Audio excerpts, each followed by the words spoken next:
Hello everyone, it's Greg from Edinburgh Renaissance Fencing Academy here.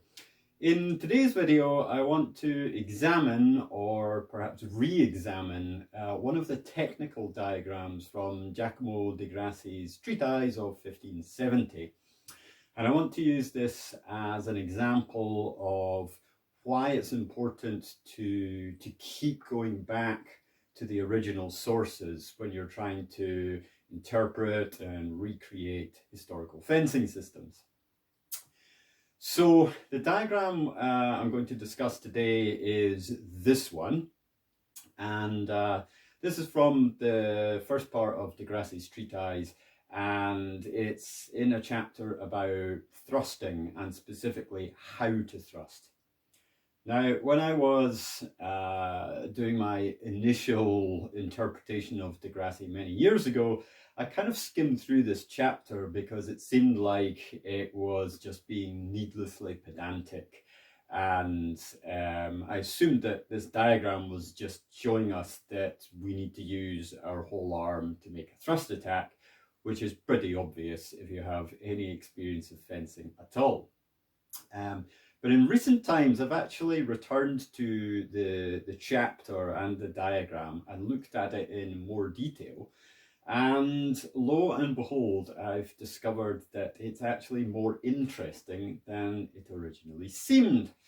To such an extent that it's led me to slightly revise the body mechanics of making attacks and even other moves in di Grassi. But let's focus on the thrust for today. So what does this diagram actually show? So you can see it has two circles, one of which is a small one around the wrist joint, and the other one is a large one which is encompassing the whole arm. We can also see there is a line forming a kind of tangent to the circle. So what the hell does all this mean? Right, so the two circles are indicating rotation of those joints. So in other words, they're indicating the wrist joint circling, like so, and then they're indicating the shoulder joint circling, like so, in order to rotate the arm. The straight line, the tangent line, is of course indicating the movement of the tip of the sword or the blade of the sword. So what does all this mean? In practice, it means this. If we're standing on our guard position of low ward, if I rotate the shoulder joint, then I will move the extension of my arm along that large circle as is shown in the diagram. So this is basically lifting my sword up. Now that's not particularly useful because the tip of the sword ends up pointing at the ceiling. So the diagram shows us that we have to counter rotate the wrist joint according to that small circle in order to aim the point. So that's aiming at the face, aiming at the chest, and aiming down at the gut, for example. So the amount of rotation of the wrist joint will determine the exact point on our opponent that we are targeting with the tip of the sword.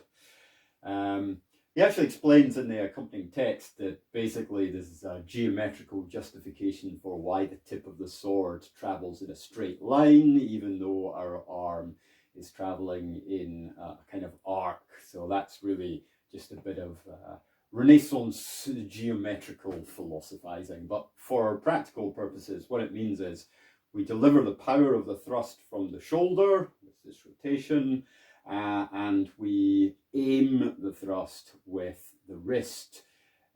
So rotating the wrist to lift or lower the tip of the sword. Now the really interesting thing from my point of view is the fact that there is no circle around the elbow joint. The elbow joint is actually not involved in this process at all. The shoulder provides the power, the driving force of the attack, and the wrist joint provides the accuracy, the aim.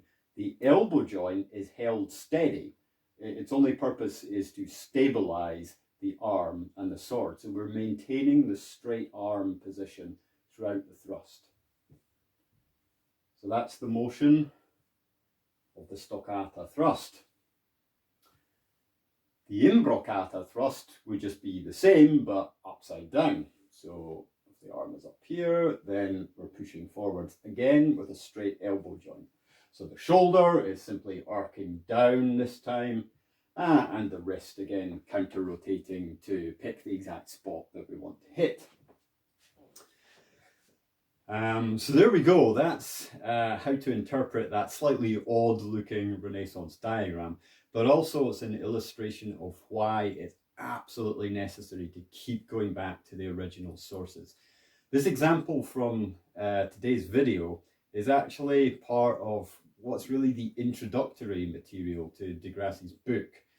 So it's not really describing tactics or the sort of interesting techniques we use when we're in the middle of an exchange. It's more or less just defining what a thrust is according to his system. I, in my ignorance and my arrogance, assumed I knew what that meant when I first read the book years ago. And I actually performed the thrust incorrectly for many years, including a contraction and an expansion of the elbow joint. It's wrong in Grassi's system.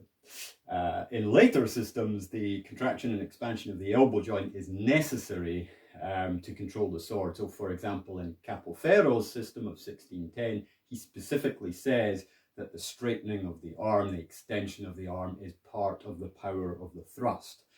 But that's his system. It's different. In Grassi, we thrust with a straight arm. The power comes from the shoulder, the accuracy comes from the wrist, the elbow holds the arm steady and doesn't move. This is what I'm now sure is the correct interpretation. So there you go. I hope that's interesting for you, and I hope if you are yourself looking to do a bit of research and interpretation of period sources, that it provides a kind of lesson. Keep going back to the sources and keep examining them in detail. Have I misunderstood any aspect of them? Okay, that's all for today. Take care, everyone. See you next time.